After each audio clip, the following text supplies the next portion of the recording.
Well, this is Glenn.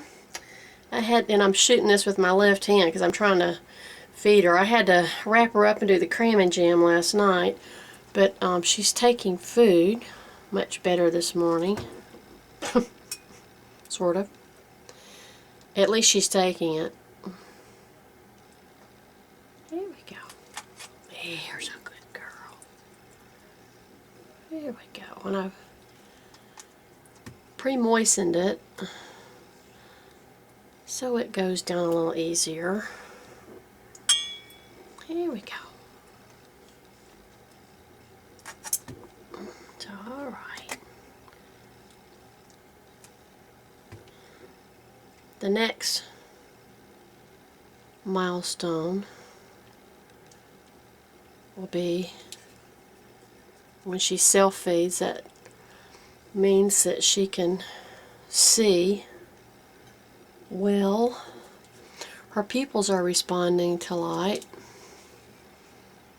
You can see, maybe. I don't know if this video camera will show that. So that's good.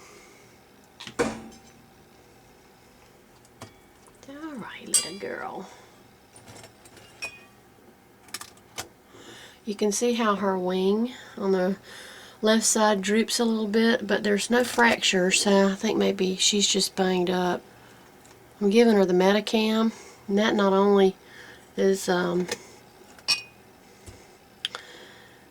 reduces swelling on the brain, but it's just you know, an all-around good analgesic that's not toxic. You have to be careful of the kind of stuff you give birds. Here's a good girl.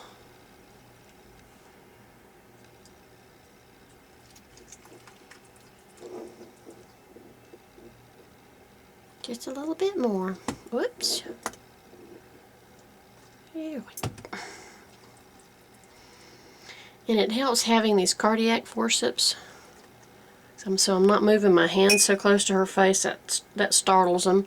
A, and B, it's dangerous on my part because all she has to do is reach out and grab me with those, and then I'm done for. It's another hazard of living alone. If you get, the phrase is called bound to, you're in trouble.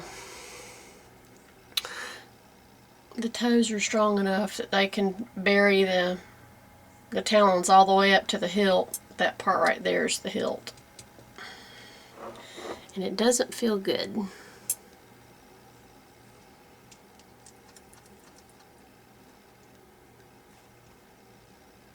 Go on. Just a few more pieces. Another milestone too is when they lean over in your presence. It makes them vulnerable. That's something you learn when you're a falconer. And then when you're training them on the glove, feeding them on the glove. And once they start lowering their heads, then the trust starts to build. Come on. There we go.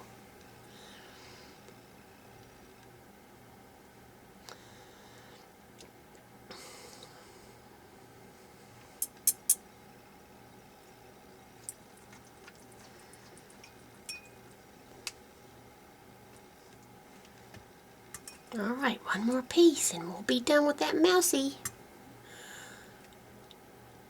She was making a really, really good living in the wild, considering she's a first-year bird. And you can feel the keel, obviously, but that's what you're feeling for. This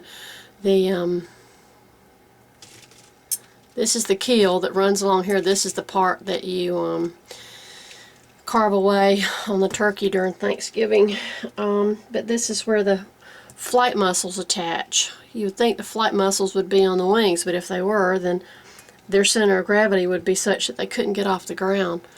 So, and they metabolize the flight muscles to create energy for the body. So when you first get a bird in, you just run your finger down the keel. If it's really sharp, and it goes from like 1 to 5, either 1 to 5 or 5 to 1. I don't know. I'm from the old school. I just feel it. I don't measure it. But if there were multiple people coming behind me doing this, then we would need a system of measurement, you know, for the paperwork and stuff like that. But it seems a little bit subjective to me. I mean, I would imagine a 1 and a 5 would be, you know, like really, really, really skinny or fat as a pig. But then everything else would seem to be a little subjective to you know, whoever's doing the measuring. All right. Oh, you. All right, this is the last one. Maybe. Come on. Here we go. Oh. And the next time I feed her, I'll offer her a whole one, see what she does.